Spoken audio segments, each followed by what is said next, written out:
All is set for the forgiveness and reconciliation between West Nile, Acholi and Lango, set to take place from the 13th to the 14th of April 2024 at Nyangilia Senior Secondary School grounds in Koboko District, themed Unity in Diversity, Rebuilding Trust and Healing Wounds. During the press conference held at Madi, West Nile Diocese Headquarters in Ara City, Reverend Dr. Christopher Yiki, the Chairman, Central Organizing Committee for the West Nile Acholi Lango Forgiveness and Reconciliation event, stated that the objective of this event is to provide a platform to facilitate dialogue and understanding among the communities affected by the past conflicts. The preparations for the forgiveness and reconciliation is ongoing, and a committee has been put in place by the Bishop of the Diocese of West Nile, the Chief Justice of Uganda, Right Honorable Owinyidolo Alphonse, is leading a team of Acholi and Lango representatives, and the hosts of this function are Bishop Charles Collins Andaku, the Bishop of the Diocese of West Nile, Bishop Pons Ozele, the Bishop of Nebi Anglican Diocese, and the Archbishop Emeritus of the Anglican Church of Uganda, Dr. Henry Lukorombi. The theme for this event is Unity in Diversity, Rebuilding Trust, Healing Wounds. The program of reconciliation and forgiveness is headed by Bishop Professor Alfred Olua, assisted by Dr. Milton Muto. The objectives of the event are: 1, to facilitate dialogue and understanding among communities affected by past conflicts. 2, provide a platform for healing and reconciliation. 3, foster a sense of unity and cooperation among the diverse ethnic groups. 4, empower individuals and communities to actively contribute to peace-building efforts. And 5, to lay the groundwork for ongoing reconciliation initiatives and programs. Moses Akuma Odims, the Executive Director for West Nile Development Association, WENDA, stated that this reconciliation and forgiveness event will provide an opportunity for the 3 sub-regions of the northern Uganda to work together to bury the hatchets and seek forgiveness from each other. I know most people out there might ask the question that we have had, for example, that in 1985 there was a reconciliation between the people of West Nile and the people of Acholi. It happened. Why are we repeating? The spiritual dimension of this reconciliation is very, very important, and that's why we see it is the Church of Uganda that is leading in coordinating this activity.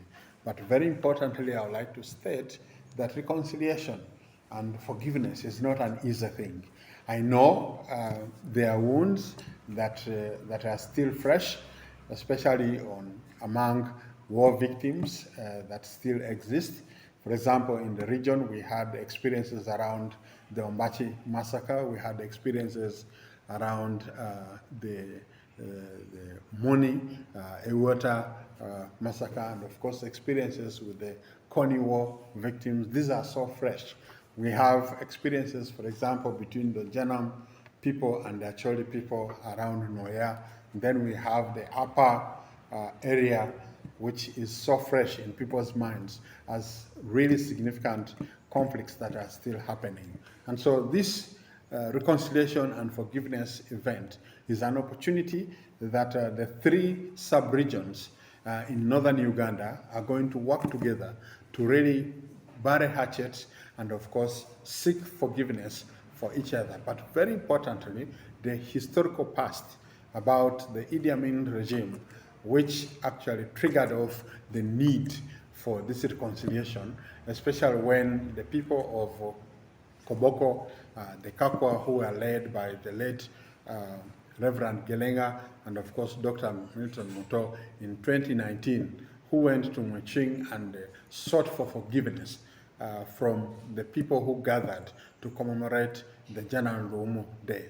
And, of course, also forgive those who had wronged the people of West Nile. And so this triggered a momentous need for this reconciliation to happen. Caroline Ochanda, the vice chairman of the Central Organizing Committee for the Forgiveness and Reconciliation event, is encouraging the general public to participate and support this event so as to continue walking in the journey of healing.